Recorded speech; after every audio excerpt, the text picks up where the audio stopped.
Log into AWS Management Console, browse through EFS service.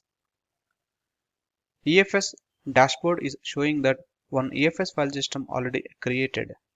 When I look for the metadata information of this EFS file system, it is showing that there are two mount targets created for 1A and 1B availability zones.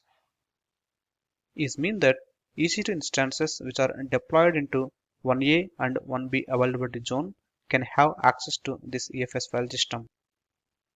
Head over to EC2 service to have two EC2 instances deployed into 1A and 1B availability zones, so that I'll show you how to mount this EFS file system on those EC2 instances.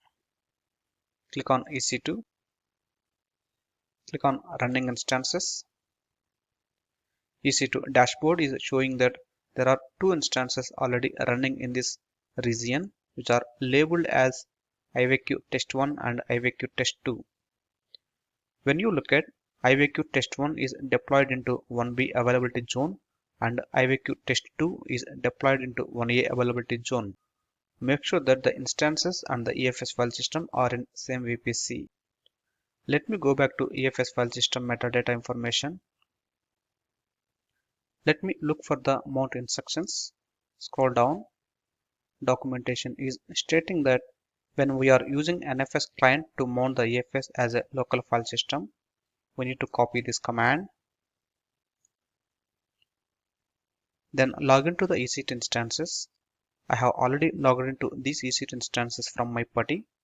Hence, go to the PuTTY terminal. Then paste the command. I would like to mount this EFS file system as a MNT file system. Hit enter. Run df-h. It is showing that /MNT file system, which is the local file system, is successfully mounted on the remote file system, which is EFS file system. Same way, let me mount this file system in the other EC2 instance as well.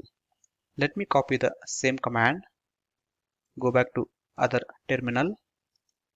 Paste the command. Mount this EFS file system as a MNT file system in the second EC2 instance as well. Run df-h.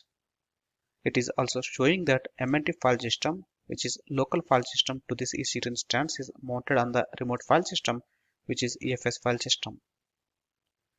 To access the data, we can go to /MNT directory and create files. As both instances are using the same data from the same EFS file system as a network file system, once you have created data from one EC2 instance, the same data can be visible in other instance as well. Hence, I have created a file called F1 in the first server.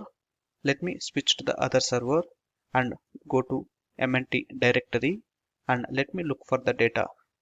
I can see that the file has got created and it is appeared in the second EC2 instance as well. This is explaining how to create EFS file system and mount the EFS file system as a local file system in multiple EC2 instances, so that those instances can have the shared data access. That means if the data has got updated by one server, the same data will be get reflected in other servers as well. That's it for this lecture. I will see you in the next lecture. Thank you.